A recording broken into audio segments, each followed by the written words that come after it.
Irmãos, hoje a nossa mensagem nós vamos falar sobre os segredos da providência. E nada melhor do que ir lá no livro de Ruth, primeiro capítulo. Se assim Deus nos permitir, hoje nós vamos falar da história dessa mulher, uma mulher chamada Noemi, mulher que casou, teve 2 filhos, perdeu o marido, perdeu os filhos e entrou numa temporada de luto. Essa é a vida no mundo real. E a Bíblia, ela tem algo a nos dizer, irmãos, que dá esperança quando o seu povo sofre grandes perdas. O livro de Ruth, como os irmãos podem ver aí, ele tem 4 capítulos, né? E nós podemos ler esses 4 capítulos facilmente. E nós vamos notar algo pela sua ausência. Nós não encontramos no livro ninguém que ressuscitou dos mortos. Não encontramos nesse livro nenhuma doença que foi curada, nenhum pão que caiu do céu. Ao contrário, neste livro o que nós vemos? Pessoas morrerem e não ressuscitadas. Crianças doentes não curadas. Quando as pessoas ficavam com fome, elas iam para o campo para colher os grãos e para fazer o próprio pão. Então, ao lermos o livro de Ruth, nós descobrimos algo vital, algo que nós precisamos para saber como que nós vivemos neste mundo. E é que o Senhor, Ele está trabalhando mesmo quando não parece que Ele está trabalhando. Por isso que o tema da nossa mensagem hoje é os segredos da providência. E há uma boa palavra para isso. Uma palavra que nós precisamos usar com mais frequência, que é a providência. E o que é a providência? O que é? É o cuidado divino. A providência é justamente isso, é o cuidado divino, é a orientação. Só que fica muito teórico, né, quando nós falamos providência.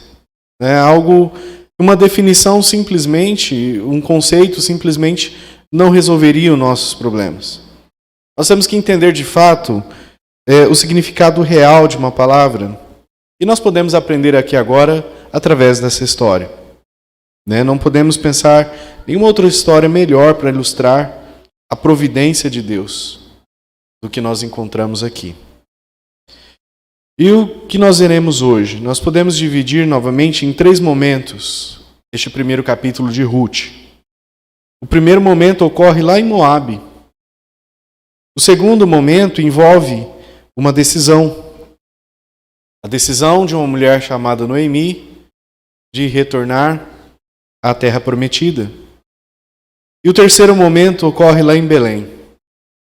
Nessas 3 cenas, nós aprendemos 3 verdades que vão dar-nos esperança sobre o Senhor e como Ele opera, principalmente quando as mães choram. Guarde bem isso. Vamos observar agora, primeiramente, o cenário. O cenário da nossa história. Olha lá no versículo 1. De Ruth, capítulo 1. Nos dias em que os juízes julgavam.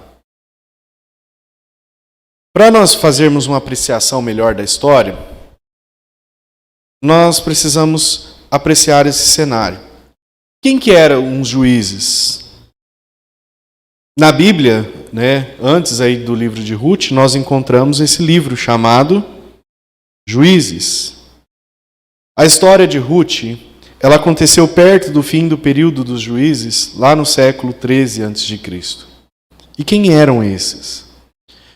Vamos por volta do ano 2000 a.C., o Deus Criador, Ele revelou-se. E Ele passou a entrar em um relacionamento com o homem. E esse homem era quem? Abrão. E assim, como em passagens subsequentes, lá em Gênesis 12 e em diante, Deus prometeu fazer algo a este homem, a Abraão, que era dar um filho. e através desse filho, uma grande família de filhos e filhas. E ele também prometeu dar aos seus descendentes algo especial, que era a terra prometida, uma terra especial. E além do mais, Deus disse que através de Abraão, ele traria bênção e esperança ao mundo. E é isso que nós vemos quando nós lemos os 6 primeiros livros da Bíblia. Os 5 primeiros livros contam a história de Deus, a história de como Deus, por meio de Abraão, ele formou uma nação chamada Israel e como ele entrou em um relacionamento, de aliança com Israel. Já no 6º livro da Bíblia, Josué, lemos como Deus cumpriu a sua promessa e como ele deu a Israel a então terra prometida. E aí chegamos ao 7º livro, Juízes. Em Juízes nós descobrimos que o povo do Senhor não cumpriu a promessa ao Senhor. Mas vez após vez esse povo se afastava do Senhor para servir deuses falsos. Vez após vez o Senhor castigou esse povo rebelde até que eles clamaram a Ele e em sua misericórdia da aliança, vez após vez, Ele levantou juízes para libertá-los. E Ruth, então, é um livro de pessoas comuns, enfrentando desafios comuns na vida comum. E, de certa forma, é como a história de José, em Gênesis, lá em 37 ao 5. A história de Esther, da mesma forma, e tantas outras histórias na Bíblia, histórias sobre pessoas reais que enfrentaram problemas reais, problemas avassaladores e nunca viram um único milagre.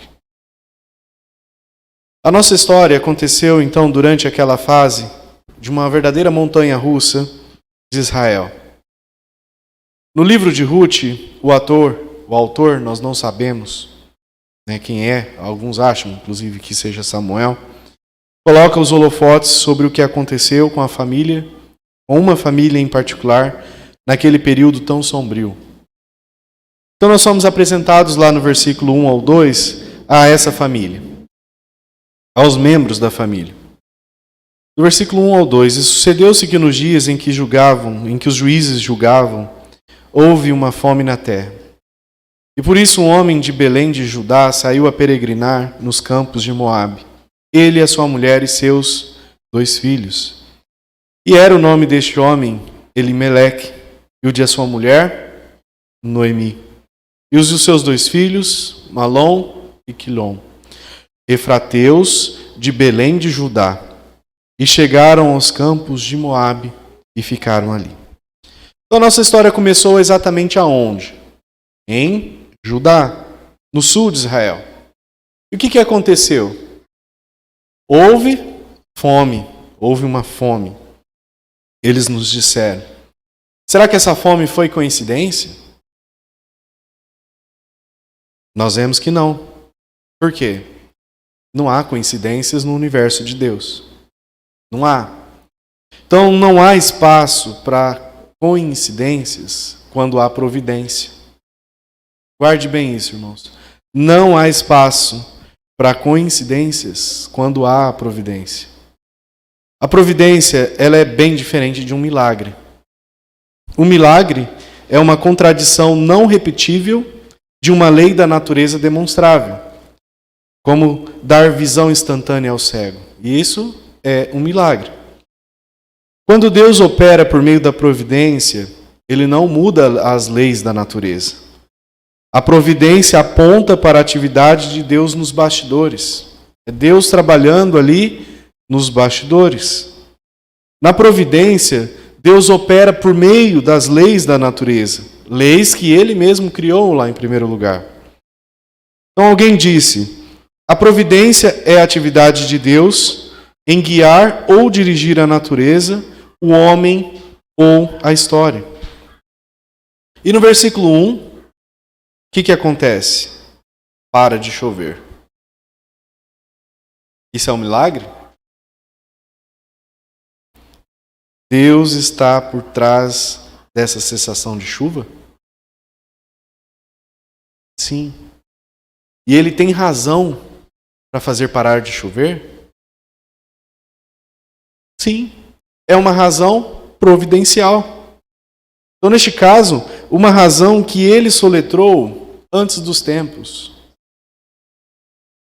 Lá em Deuteronômio 28:15, veja o aviso que Deus deu a Israel antes deles entrarem na terra prometida. Será, porém, que se não deres ouvidos à voz do Senhor teu Deus, para não cuidares em cumprir todos os seus mandamentos e os seus estatutos, que hoje te ordeno, então virão sobre ti todas essas maldições e te alcançarão. E o que estava incluído nessas maldições? Versículo 23 e 24. Nós encontramos a maldição específica. E os teus céus que estão sobre a cabeça serão de bronze, e a terra que está debaixo de ti será de ferro. O Senhor dará por chuva sobre a tua terra pó e areia. Dos céus descerá sobre ti até que pereças. Milagre ou providência? Então Deus disse que tornaria a vida miserável desse povo se eles desobedecessem. Por quê? Por quê? Será que ele é um Deus mau? Irmãos, é porque ele sabe que é do melhor interesse do seu povo que eles o obedeçam, que eles o busquem. E de fato, as maldições que ele enviaria tinham a intenção de abalá-los para que eles voltassem para ele, a obediência. E aí nós encontramos, voltando ainda lá no versículo 1 e 2, nós encontramos o chefe da casa. Quem era? Elimeleque. E como que o Elimeleque reagiu a essa situação? Ele pegou a sua família e levou para Moabe. Não pensa nisso. Ele deixou a terra prometida e foi para o país de Moabe. O nome de Elimeleque, que significava meu Deus é rei, na verdade virou uma verdadeira contradição na vida e no significado do seu nome com as suas ações. Mas depois nós voltaremos a esse pensamento. Primeiro nós vamos voltar aqui e notar o que aconteceu após essa escolha.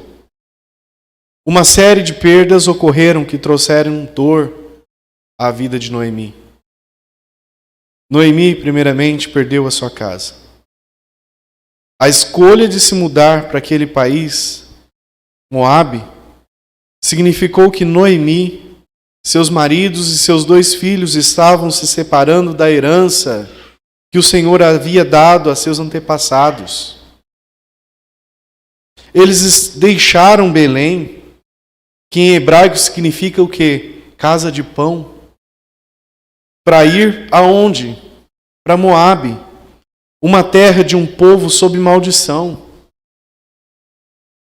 Noemi perdeu seu esposo lá no versículo 3. E morreu Elimeleque, marido de Noemi, e ficou ela com seus 2 filhos. Coloque-se no lugar dessa mulher agora. Ela passou pelo desafio de ser mãe solteira. Ela está em um lugar estranho, e agora que seu marido se foi, ela é sozinha, é deixada para criar seus 2 filhos, 2 adolescentes. E somos informados de que Noemi experimentou algo mais no próximo versículo. Versículo 4. Ela viu seus 2 filhos tomarem decisões dolorosas. Observe o que esses 2 filhos fizeram. Os quais tomaram para si mulheres moabitas. E era o nome de uma órfã e da outra, Ruth. E ficaram ali quase 10 anos. Então, de acordo com, lá no capítulo 4, versículo 10, e de que também tomou por mulher a Ruth, a moabita, que foi mulher de Malom, para suscitar o nome do falecido sobre a sua herança, para que o nome do falecido não seja desarraigado dentre seus irmãos e da porta do seu lugar. Disto sois hoje testemunhas. Então, nós somos informados de que Malom se casou com Ruth, O que significa que Orfa era esposa de quem? De Quilom. Então não há menção de que Noemi teve algo a ver com esses casamentos, talvez indicando que seus filhos agiram sem a contribuição da mãe. Os filhos dela se casaram, então, com mulheres não israelitas. Embora isso não fosse proibido na letra da lei, certamente violava o espírito da lei. Por quê? Os moabitas eram um povo que começou como? Com incesto. Era um povo que começou com incesto, como resultado da filha de Ló, onde ela embebedou ele e fez sexo com eles. Então os moabitas foram os que se recusaram a ajudar os israelitas em sua jornada para a terra prometida. E aí o que eles fizeram nesse meio caminho? Contrataram Balaão para fazer o quê? Amaldiçoá-los. Além disso, o povo de Moabe adorava o deus pagão, um especificamente Camosa, quem era oferecido sacrifícios humanos. E aí o sofrimento de Noemi continuou. Pois depois de perder a sua casa e seu esposo, no versículo 4, ainda parte B, versículo 5, e ficaram ali quase 10 anos. E morreram também Malom e Quilion, ficando assim a mulher desamparada dos seus 2 filhos e de seu marido. Como que esses jovens morreram? Não nos foi dito. O escritor enfatiza o efeito das suas mortes, que deixaram para trás 2 viúvas, uma mãe viúva de coração partido. Isso levanta também uma questão muito delicada, irmãos. Primeiramente, o que essa família estava fazendo em Moabe? O que eles estavam fazendo lá? Você pode dizer, irmão, houve fome. Eles tiveram que sair para encontrar comida. Foi de fato isso mesmo? Porque nós vemos que aparentemente outros não foram embora. Como nós veremos também no final do capítulo. E foi o que aconteceu com essa família. Por quê? Porque eles eram israelitas. Deus havia dado aos israelitas a terra prometida, bem como promessas de que Ele proveria para eles tudo, se eles o buscassem, se eles o obedecessem. E essa família achou a comida boa, mas a que custo? Achou comida boa lá em Moabe, mas a que custo? Há algo pior do que passar fome e até morrer de fome. E isso é escolher um curso que nos leva para fora da vontade de Deus. É bem pior. Bem pior do que passar fome. E a evidência de um espírito descontente, desconfiado, instável, estar cansado do lugar em que Deus nos colocou, abandoná-lo imediatamente como fizeram, sempre que nos encontramos com qualquer desconforto ou inconveniência, nunca é certo desobedecer à vontade de Deus.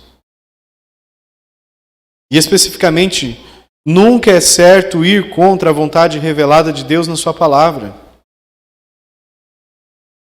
Não importa quão viável uma opção possa parecer aos nossos olhos, se essa opção viola a palavra de Deus, ela não deve nem ser uma opção. Não podemos nem cogitar. Mas a realidade preocupante é que nós também temos os nossos Moabes. Nós também seguimos nosso próprio caminho. Quantas vezes tomamos decisões sem consultar o Senhor? Estamos indo a Moabe. Quantas vezes, irmãos? Mas ainda assim, a boa notícia é que mesmo depois de termos estragado tudo com as nossas decisões tolas, ainda há esperança. ainda, porque Deus é gracioso. E até mesmo nas nossas tolices, Ele trabalha providencialmente através das consequências das nossas escolhas pecaminosas que fazemos. E Ele faz isso para trazer glória e honra a Ele, para aqueles que o buscam. Isso é algo, irmãos, que uma mãe lutada está prestes a ver. E nós também. E assim termina esse primeiro momento. A verdade número 1. O Senhor não isenta as mães do luto. Talvez nós saibamos disso em primeira mão, mas isso também deve nos encorajar. Foi certo Elimeleque deixar Israel viver em Moabe? Nós não podemos ter certeza se podemos dizer definitivamente que Elimeleque estava errado em deixar Israel, já que outros fizeram. Lembra-se de José e Maria? Pegaram o bebê Jesus e foram para onde? Para o Egito. Mas foi uma coisa sábia a se fazer? Noemi decidiu então fazer o quê? Retornar. Vai lá no versículo 6 e 7. E então se levantou ela com as suas noras e voltou dos campos de Moabe, porquanto na terra de Moabe ouviu que o Senhor tinha visitado o seu povo, dando-lhe pão. Por isso saiu do lugar onde estivera, e as suas noras com ela. E indo elas caminhando para voltarem para a terra de Judá, agora observe. Primeira coisa, o que o Senhor providenciou? O Senhor providenciou comida. O versículo 6 é muito claro, diz que o Senhor fez isso. O Senhor havia interrompido a chuva que causou a fome, mas agora Ele está dando pão. Irmãos, é tão fácil perder a mão de Deus nas pequenas coisas. Tão fácil, né? Nós atribuímos boas colheitas ao quê? Isso é muito fácil de acontecer. Atribuímos boa colheita a padrões climáticos bons, está chovendo bem, está fazendo sol, a bons fertilizantes. Nós perdemos a mão de Deus e precisamos deste lembrete. Atrás do pão está a farinha nevada. E de volta da farinha, o moinho. E atrás do moinho está o trigo. E a chuva e o sol, a vontade de Deus. Então Deus está trabalhando. Mesmo quando não entendemos o seu caminho, Ele ainda está trabalhando. E aqui também está o porquê. O Senhor é fiel às suas promessas da sua aliança. Ele cumpriu, Ele fez o que prometeu fazer. A fome não foi um acidente. Não foi nenhuma falha do aquecimento global. Porque Deus já tinha dito que enviaria fome se o seu povo se afastasse dele. E Ele fez isso. Agora, em sua misericórdia, Ele envia alívio de boas colheitas. E aí nós somos informados de que Noemi ouviu o relato e o que ela fez? Vou voltar. Então, surpreendentemente, as suas duas noras decidiram deixar seus próprios parentes de sangue e ir junto. Mas em resposta, Noemi tentou enviar suas noras de volta para suas mães. Olha lá no versículo 8 e 9. Disse Noemi às suas noras: Ide, voltai cada uma à casa da sua mãe. E o Senhor use convosco de benevolência, como vós usaste com os falecidos e comigo. O Senhor vos dê que acheis descanso cada uma em casa de seu marido. E beijando-as, levantaram a sua voz e choraram. Irmãos, aparentemente, quando as 3 viúvas começaram a andar, a realidade se instalou para Noemi. Ela disse a órfã e a Ruth: voltem para suas mães. Talvez ela estivesse pensando no desafio que seria de cuidar de si mesmo. Isso já seria esmagador. Agora, muito mais ter que alimentar mais 2 bocas. Difícil. Mas ela não menciona isso. Mas provavelmente ela deve ter pensado que a vida seria melhor para elas se elas ficassem com as mães lá em Moabe. E aí observe depois os seus 2 pedidos de oração. Ela pediu ao Senhor que lhes mostrasse bondade. Ela pediu ao Senhor que lhes desse maridos. E é de se surpreender ao ouvir Noemi usando o nome do Senhor aqui, não é? Porque, para começar, muitos que suportam a tragédia de perder um lar, a tragédia de perder um companheiro, a tragédia de perder 2 filhos adultos, nem sequer mencionariam o nome do Senhor. Muito menos pediriam que Ele mostrasse gentileza para com o outro. Como posso crer no Senhor depois de tudo que aconteceu na minha vida? No entanto, Noemi ainda crê. Ela não pode entender os caminhos, mas afirma a presença dele em sua vida. Outra coisa que impressiona, irmãos, sobre o uso que Noemi faz do nome do Senhor, nós poderíamos esperar que ela usasse o nome mais geral, Deus. Já que Orfa e Ruth, elas eram de Israel. Elas eram de onde? Moabitas. Então elas acreditavam em um Deus diferente. Mas para Noemi há apenas um Deus verdadeiro. E não é Camós. Mesmo que ela esteja em Moabe. Então ela pede especificamente ao Senhor Yahvé para mostrar bondade e dar marido para as suas noras. Só que as moças se opuseram. Não ao uso do Senhor, mas ao quê? A ordem dela de que voltassem para suas mães.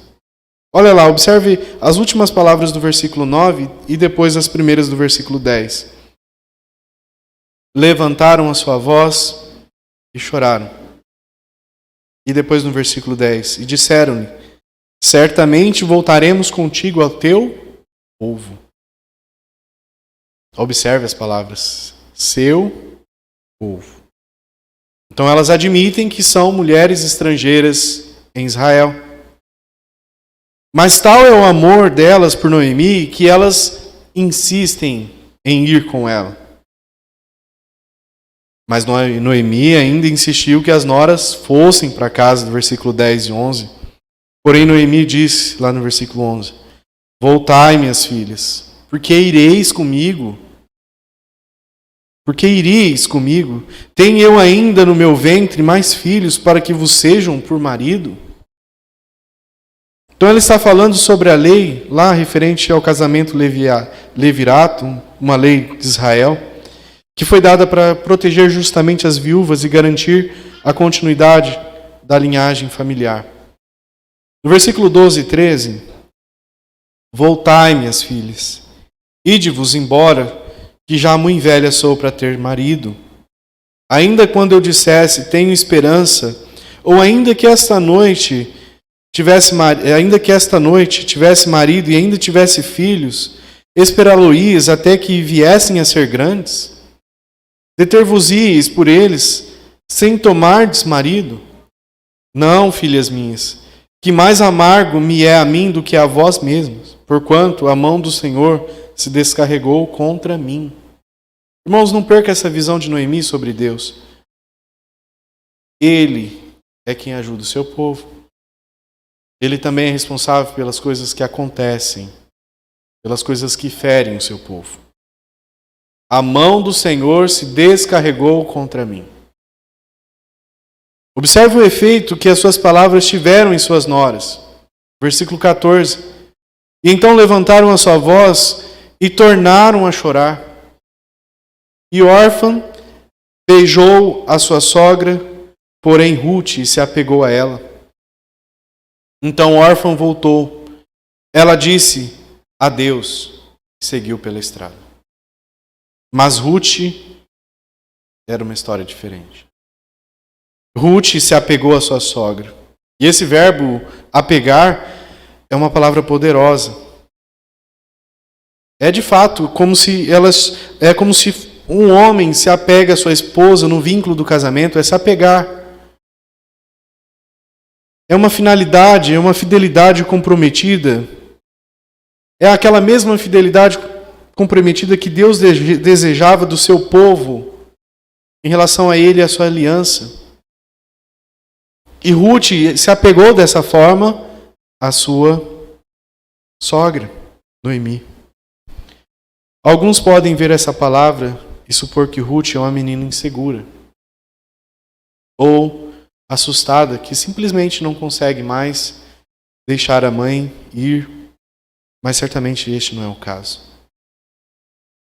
Noemi, ela não conseguiu abalar a determinação dessa mulher.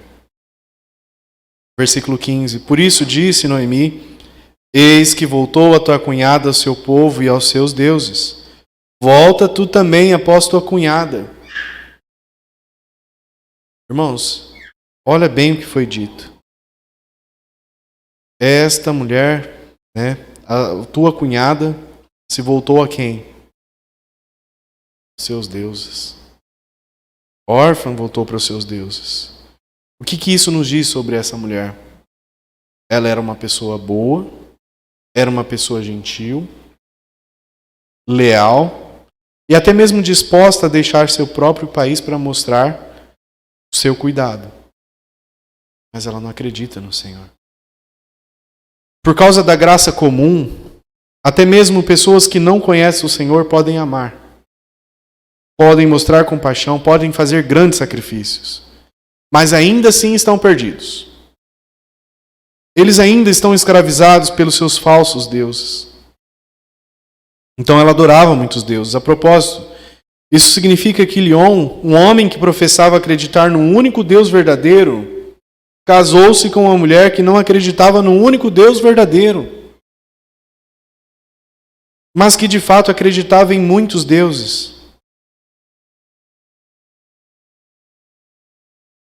Mas em algum lugar, ao longo do caminho, Deus, em sua misericórdia, abriu os olhos de uma outra mulher, Ruth, que também era politeísta. Para sua loucura, ele concedeu fé salvadora em si mesmo. E como que nós sabemos disso? Versículo 16. Disse, porém, Ruth: não me instes para que te abandone. Deixe de te seguir-te, e deixe de seguir-te, porque aonde quer que tu fores, irei eu. E aonde quer que repousares, ali pousarei eu. O teu povo é o meu povo. O teu Deus é o meu Deus. Essas palavras muitas vezes são banalizadas, né? Ditas como poesia. Mas nós vemos, irmãos, que é de fato uma promessa que uma mulher fez à sua sogra.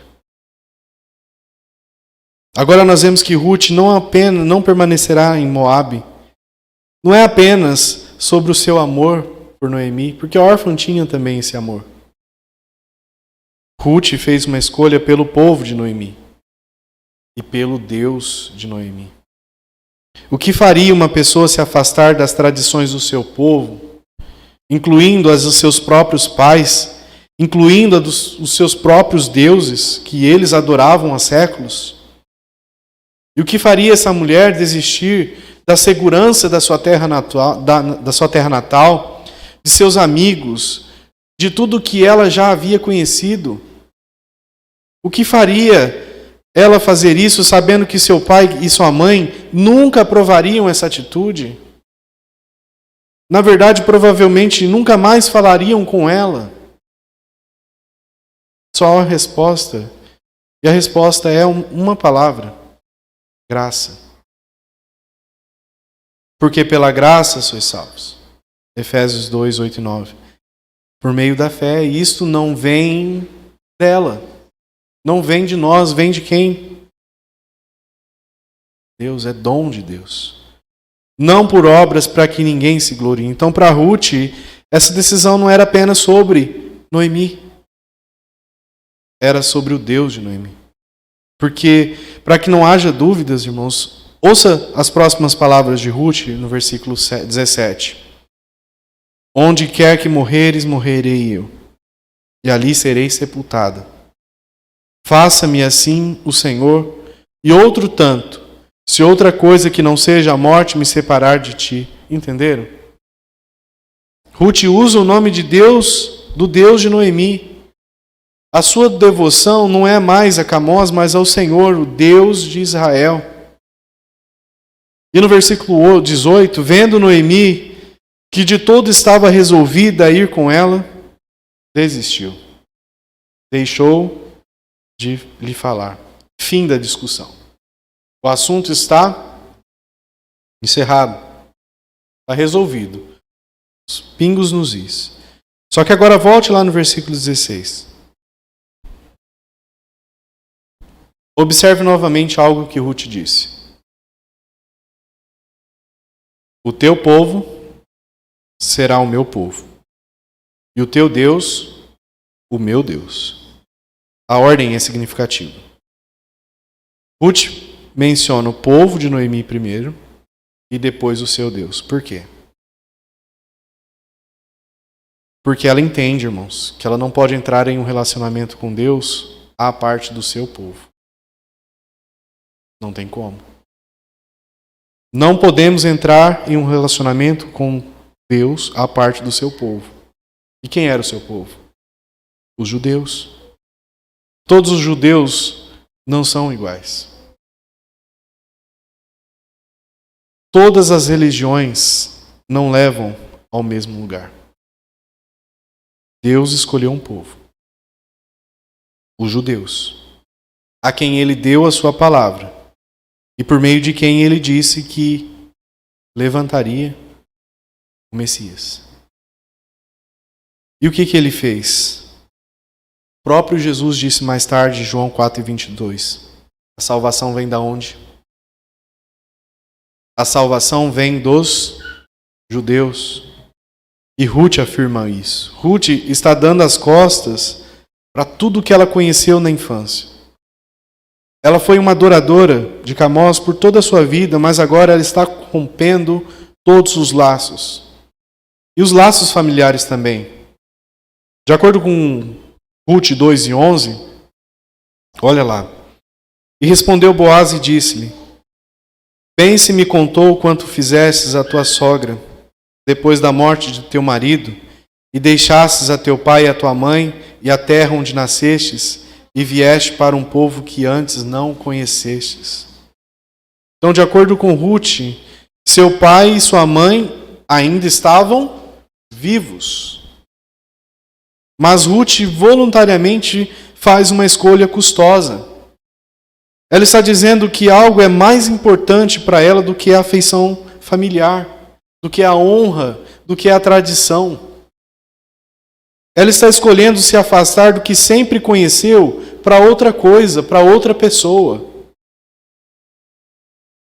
Irmão, sim, nós vemos que Ruth e Orfã tomaram uma decisão naquela estrada em Moabe. E cada um de nós hoje estamos diante da mesma decisão. As consequências dessas decisões duram para a eternidade. Vamos voltar para o que sempre conhecemos ou vamos seguir em frente? Permaneceremos os mesmos ou confiaremos e obedeceremos? Aquele que é o único caminho, a verdade e a vida. O que aconteceu com Orfã? Não sabemos, nunca mais ouvimos falar dela.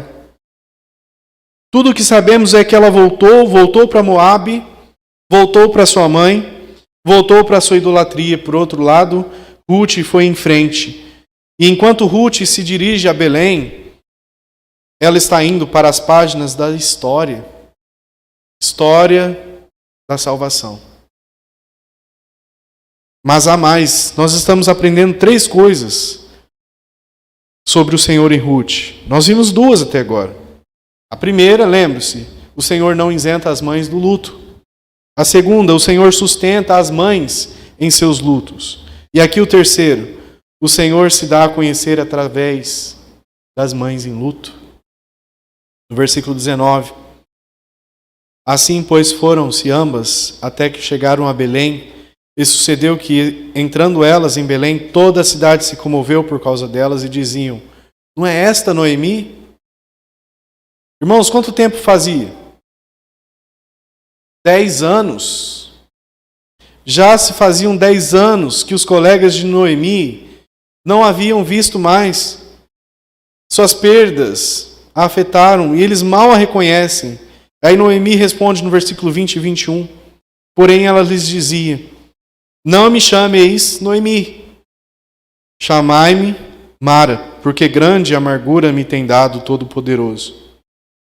Cheia parti, porém vazio o Senhor me fez tornar.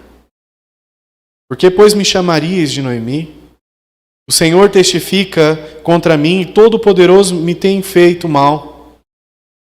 Aqui, Noemi, ela solicita uma mudança de nome. E a palavra Mara em hebraico significa amargo. Na verdade, há um trocadilho aqui. Mais ou menos assim. Chame-me Mara, pois Deus Todo-Poderoso me machucou. Então o Senhor me trouxe de volta vazia. Foi isso que ela disse. Foi assim que ela se sentiu, vazia. É isso como ela estimou suas posses dadas por Deus ao retornar para casa. Vazia. Mas, irmãos, será que ela estava vazia? As palavras amargas de Noemi subestimaram novamente o tesouro que Deus lhe dera. Qual é? O amor da sua nora. Mais uma vez, a perspectiva de Noemi não é típica da nossa. Nós nos preocupamos tão facilmente com o que o Senhor não nos deu e ficamos tão preocupados com as oportunidades que não nos foram dadas que nós passamos a perder o tesouro, a reconhecer o tesouro que Deus nos dá a cada dia, a cada instante. Ah, se eu tivesse pais melhores, se eu tivesse um emprego melhor, se minha vida não fosse tão vazia, por que Deus não preenche logo esse vazio? Irmãos, nós vemos aqui que ela tem. Deus já nos deu tanto, muito mais do que merecemos. E acima de tudo, Ele nos deu Cristo.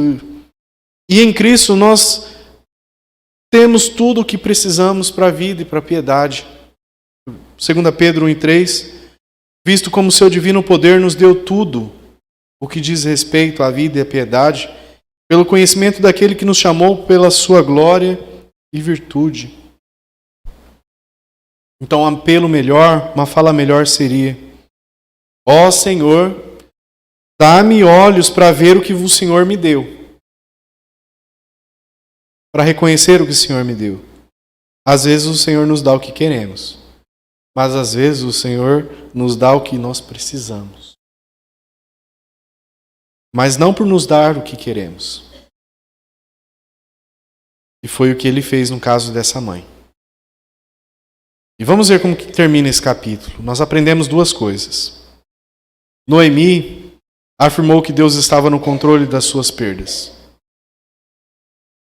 E não perca aí de vista as repetidas referências aqui ao Senhor. Ela disse: o Todo-Poderoso tornou minha vida muito amarga. Eu fui embora cheia, mas o Senhor me trouxe de volta vazia. Por que me chamar de Mara? O Senhor me afligiu. O Todo-Poderoso trouxe infortúnio sobre mim. A mãe aqui, enlutada, ela pode não entender o que Deus está fazendo, mas ela afirma a todo momento que o controle é de quem?